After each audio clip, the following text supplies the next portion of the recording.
Pembatasan sosial berskala besar diberlakukan supaya jumlah warga yang keluar rumah jauh berkurang. Harapannya virus corona yang menular dari satu manusia ke manusia lain tidak menyebar. Tapi penerapannya ternyata tidak semudah itu. Lebih dari sebulan berlaku di Jakarta, beberapa hari belakangan petugas justru sibuk menertibkan warga. Di Jakarta Timur misalnya, petugas menemukan bengkel sepeda motor masih beroperasi, padahal bukan termasuk jenis usaha yang diizinkan buka selama PSBB. Bengkel pun disegel sementara. Dalam razia hari itu, 6 tempat disegel petugas.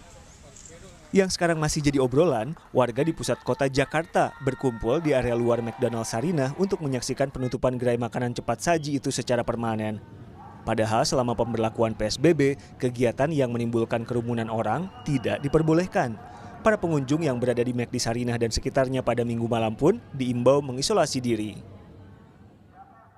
Yang hadir Minggu malam, yang dalam waktu 2 minggu ke depan ini mengalami atau panas, atau batuk, atau sesek, apalagi kalau kombinasi, apalagi kalau ditambah dengan nyeri otot, maka sebaiknya segera periksa rapid test atau segera ke dokter untuk minta pemeriksaan rapid test dimanapun. Untuk alasan apapun, tidak boleh ada kerumunan massa, kerumunan masyarakat, baik itu untuk pertunjukan musik, untuk antri makanan, ataupun untuk syukuran jenis apapun.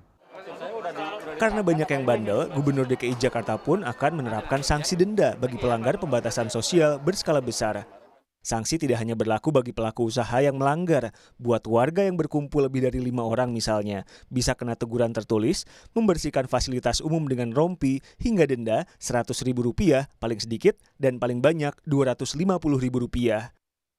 Untuk mereka yang tidak memakai masker saat PSBB di Jakarta, bisa kena teguran tertulis atau membersihkan fasilitas umum dengan menggunakan rompi hingga denda paling sedikit Rp100.000 dan paling banyak Rp250.000. Yang terkait dengan masker, penerapan sanksi denda sesudah pembagian masker selesai semua. Pada saat ini hampir selesai. Begitu selesai baru nanti denda.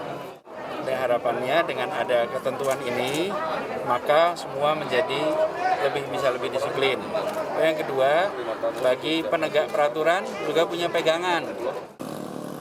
Data pemerintah hingga 12 Mei mencatat kasus positif COVID-19 di Jakarta ada di angka 5.303, 1.262 orang sembuh dan 457 orang meninggal dunia.